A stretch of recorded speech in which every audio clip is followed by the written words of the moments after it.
اب یہ غور کرنے کی بات ہے کہ یہ جو ہم نے آیات پڑھی کہ اللہ تعالیٰ فرماتے ہیں کہ تیرے رب نے وحی کی شہد کی مکھی کو، یعنی اس کو گائیڈ کیا، اس کو ہدایت کی، اس کی جبلت میں یہ بات رکھی کہ اس نے گھر کیسے بنانا ہے، اور اس کے لیے راستے پھر اللہ تعالیٰ نے مقرر کیے، اس کے لیے آسان کیے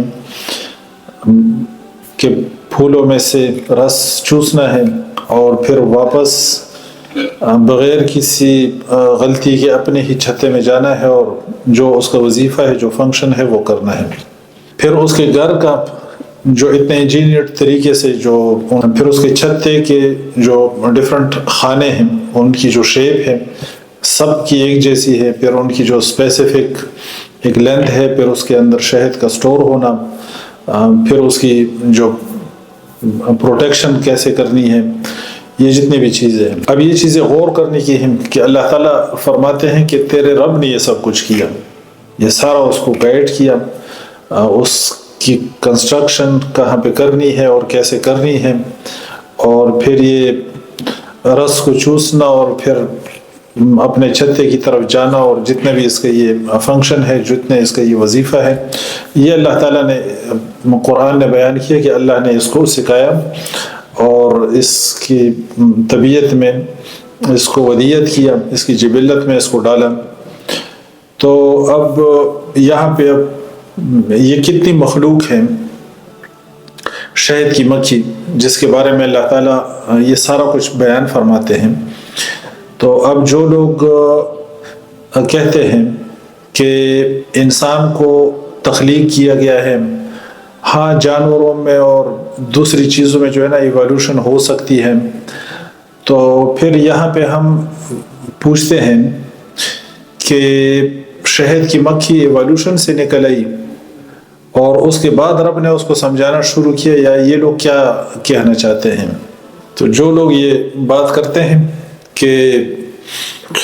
انسان کو پیدا کیا گیا ہے، انسان کو تخلیق کیا گیا ہے، اور دوسرے جو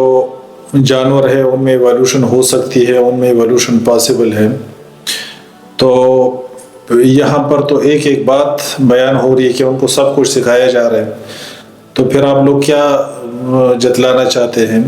کہ پہلے ایوالوشن ہوئی، ایوالوشن کے ذریعے سے شہد کی مکھی پیدا ہوئی اور اس کے بعد رب نے اس کو سمجھانا شروع کیا، کیا آپ لوگ پڑھانا چاہتے ہیں؟ قرآن میں اس قسم کی سوچ اور فکر کے لیے اور اس قسم کی نظریات کے لیے قرآن کے اندر کوئی سپیس نہیں ہے، کوئی جگہ نہیں ہے۔ ہر ایک چیز کریٹڈ ہے، چاہے وہ الیکٹران ہے، پروٹان ہے، اور چاہے اس سے کوئی چھوٹی چیز ہے یا اس سے کوئی بڑی چیز ہے، وہ کریٹڈ ہے، وہ ڈیزائنڈ ہے، اور قرآن نے کس چیز کو بیان نہیں کیا؟ وہ سمندر کی سطح کو بیان کرتا ہے، سمندر کی گہرائی کو بیان کرتا ہے، زمین کو بیان کرتا ہے، اجرام فلکی کو قرآن بیان کرتا ہے، ایمبریالوجی کو قرآن بیان کرتا ہے۔ ہر ایک چیز میں ایک مقصودی اور ایک محصولی قسم کی سٹیٹمنٹ قرآن نے دی ہے، چاہے آپ کسی بھی طرف چلے جائیں۔ باوجود اس کے کہ یہ سائنس کی کتاب نہیں، لیکن یہ قرآن کا اعجاز ہے کہ اس نے جہاں بھی جو سٹیٹمنٹ دی ہے، چاہے وہ ایمبریالوجی کی ہو، چاہے وہ فزکس سے ریلیٹڈ ہو، چاہے وہ کازمالوجی کی ہو، چاہے وہ اوشنالوجی کی ہو، چاہے وہ جیالوجی کی ہو، جہاں کی سٹیٹمنٹ قرآن نے دی ہے اس کو آپ غلط نہیں کر سکتے، اور آپ اگر کسی کے دماغ میں فطور ہے، وہ کسی چیز کو غلط کہہ رہے ہیں، تو وہ اپنا علاج کرے۔ یہ قرآن کا اس کا جو اعجاز ہے، اس کا جو فلو ہے، اس کا جو بحر ہے، اس کی جو روانگی ہے، اور اس کا جو مطلب ہے اور اس کی جو گہرائی ہے، اس کو اگر کوئی شخص نہیں سمجھتا تو وہ کوشش کر لینا، وہ ریسرچ کرے، وہ قرآن کو پڑھے، وہ تحقیق کریں اور وہ اپنی اصلاح کرے، اللہ کی کلام کو جو ہے نا کوئی غلط کرنے کی کوشش نہ کریں۔ تو انشاءاللہ یہ سلسلہ جاری رہے گا۔ یہ جو چند ایک آیات ہم نے بیان کی، یہ اس دفعہ ہم نے مختصراً اور سرسری اور ہم نے بیان کی، اس کا صرف مفہوم مختصراً ہم نے بیان کیا، اور نیکسٹ کسی اوکیزن پہ انشاءاللہ اس کو ہم زیادہ ڈیٹیل سے اور زیادہ تفصیل سے انشاءاللہ اس کو دوبارہ بیان کریں گے۔ کتاب کے اندر جو دوسرے چیپٹرز ہیں تو ان چیپٹرز کو بھی ابھی ہم نے ایک ٹچ دینا ہے۔ نیکسٹ جو ہماری جو ویڈیوز آئیں گی تو آپ لوگ ہمارے ساتھ رہیں، ویڈیوز دیکھتے رہیں، ان کو لوگوں کے ساتھ بھی شیئر کریں اور ان کو بار بار سنیں، ان آیات کا مطلب اور اس کو سیکھیں اور ہمارے ساتھ رہیں۔ جو دوسرے چیپٹرز ہیں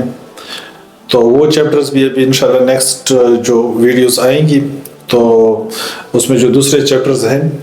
وہ بھی انشاءاللہ ٹائم ٹو ٹائم اب ہم ساتھ ساتھ بیان کرنا شروع کر دیں گے۔ یہ جو ایک چیپٹر تھا اس کو میں نے سب سے پہلے ضروری سمجھا کہ جو قرآنی آیات ہیں ان کا مفہوم جو ہے نا وہ بیان کیے جائے۔ دوسرے چیپٹرز میں بھی قرآنی آیات ہیں، یہ نہیں کہ ان میں قرآنی آیات نہیں ہیں، ان میں بھی ہیں، لیکن یہاں پر خاص جو کریشن سے متعلق چند ایک آیات تھی وہ ہم نے بیان کی۔ ساری آیات کریشن کی نہیں، چند ایک اس میں ہم نے بیان کی ہے یہاں پہ۔ سبحانک اللہم و بحمدک اشہد ان لا الہ الا انت استغفرک و اتوب الیک۔